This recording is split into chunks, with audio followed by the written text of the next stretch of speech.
Hello, it's Tuesday and time for 10 Minutes with James, our Bible study covering the New Testament book of James. I'm Buddy Pennington, pastor of Westville Assembly of God. It's my prayer that the study is a blessing to you, and if it is, I encourage you to like and share it and to subscribe to my YouTube channel. May God literally bless you today as we take a look at part 2 of lesson number 3. This lesson is dealing with our attitudes and treatment of rich people. I'm going to be reading to you today from the New Living Translation of James chapter number 2. The scripture is rather lengthy, but bear with me as I read to you verses 1 through 13. My dear brothers and sisters, how can you claim to have faith in our glorious Lord Jesus Christ if you favor some people over others? For example, suppose someone comes into your meeting dressed in fancy clothes and expensive jewelry, and another comes in who is poor and dressed in dirty clothes. If you give special attention and a good seat to the rich person, but you say to the poor one, "You can stand over there, or else sit on the floor," well, doesn't this discrimination show that your judgments are guided by evil motives? Listen to me, dear brothers and sisters. Hasn't God chosen the poor in this world to be rich in faith? Aren't they the ones who will inherit the kingdom he promised to those who love him? But you dishonor the poor. Isn't it the rich who oppress you and drag you into court? Aren't they the ones who slander Jesus Christ, whose noble name you bear? Yes, indeed. It is good when you obey the royal law as found in the scriptures. Love your neighbor as yourself. But if you favor some people over others, you are committing a sin. You are guilty of breaking the law. For the person who keeps all of the laws except one is as guilty as a person who has broken all of God's laws. For the same God who said, "You must not commit adultery," also said, "You must not murder." So if you murder someone but do not commit adultery, you have still broken the law. So whatever you say or whatever you do, remember that you will be judged by the law that sets you free. There will be no mercy for those who have not shown mercy to others. But if you have been merciful, God will be merciful when he judges you.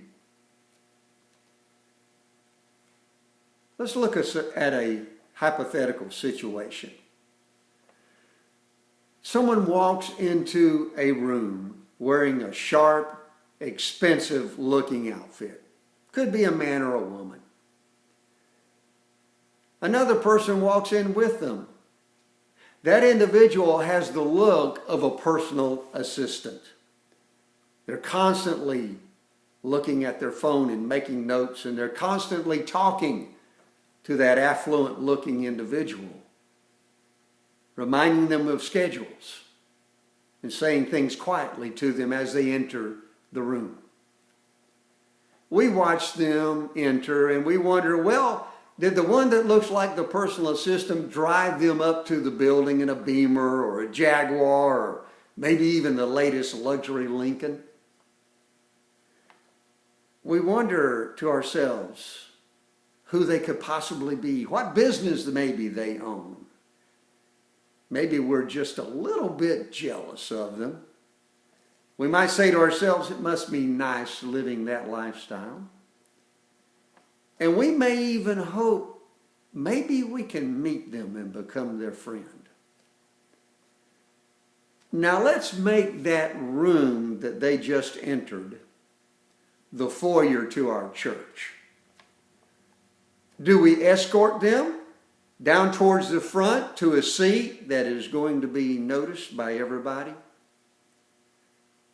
Do we tell them how glad we are to have them with us in worship today?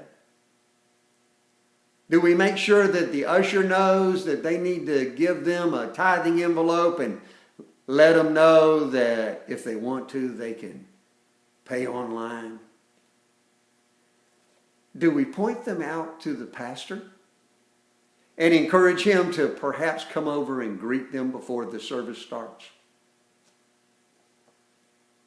Now let's suppose that right behind this affluent looking individual with that personal assistant looking fellow beside him, an '07 Nissan subcompact comes driving into the parking lot where we can see it through the glass windows in the doors to the sanctuary.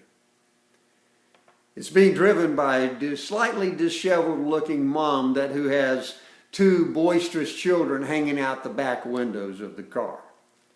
She parks, puts out a cigarette, unloads her two children, and walks towards the entrance. We recognize her Walmart dress from an ad we saw somewhere. And we notice that all three of them are wearing convenience store flip-flops. Do we show her to a back seat in the sanctuary and let her know that the only reason we're recommending this seat is because it's conveniently located to the nursery? Now, if both scenarios are something that could possibly happen at our place of worship, then we are guilty of showing favoritism to the rich. If both situations describe something that could possibly happen at our church, then folks, we're showing discrimination. If that's the way we act when we meet the wealthy and when we meet those who are average in the socio-economic level or possibly even poor, then folks, we are discriminating. You see, James tells us, don't show favoritism toward the rich just because they're rich. We sin when we do that. We're not demonstrating Christ-like, unconditional agape love when we show favoritism towards someone who is high on the status of richness. James says, don't do that. You see, prejudices toward people because of wealth that they have or don't have has no place in the body of Christ. Let's pray. Dear Heavenly Father, I want to come to you right now in the name of our Lord and Savior, Jesus Christ. I want to come to you, Father, and I want to intercede for everyone watching this lesson today. I ask you, Heavenly Father, that you touch our hearts and our minds and help us to recognize if we do show prejudice towards the wealthy and against the poor. Oh God, open our eyes to what unconditional love really entails. Help us to realize that James is telling us here that if we favor the rich, then we are sinning. And Lord, if that's the case in our lives, I am asking you to forgive us and help us to not do that in the future. In the name of Jesus Christ, I ask this. And I give you glory for your spiritual discipline when it needs to come to us. Amen. Dear friends, I want to encourage you. Be sure you take today's lesson to heart. If it's been a blessing to you, like it and share it. Subscribe to my YouTube channel where these lessons are located. Follow us on Facebook where they also appear.